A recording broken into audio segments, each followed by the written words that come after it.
Ассалаумағалейкум, ардақты ағайын. Міне Жоңғар алатауының етегі Нұрбел ауылының маңында жүрміз. Қазір біз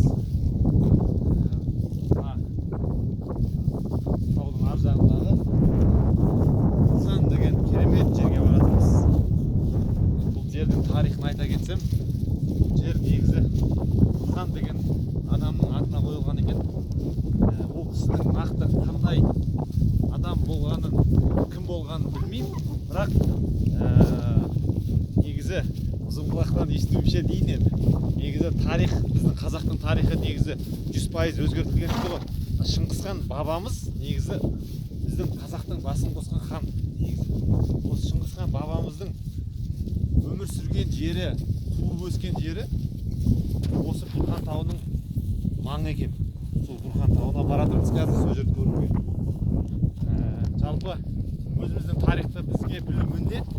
Мына Кеңес одағы кезінде қазақтың тарихы енді 360 градусқа өзгеріп кетті десем артық айтқаным емес. Өйткені қарапайым мысал, Абай жолындағы Құнанбай бабамыздың бет бейнесін өзгерткен. Содан ақ білуге болады да. Ол кісі негізі мықты кісі болған. Бүкіл жаңағы өзінің ауылын қамтамасыз еткен, Меккеде жаңағыдай қонақ үй салған қазақтың ұлы тұлғасы болған. Оны Абай жолында саясатпен жазылғаннан кейін жаңағыдай дұрыс бет бейнесінде көрсетпегенде кішкене жауыз, қатал қылып көрсеткен. Сол сияқты Шыңғысхан бабамызды да бізге жауыз қылып көрсетіп, оны моңғол қылып жаңағыдай.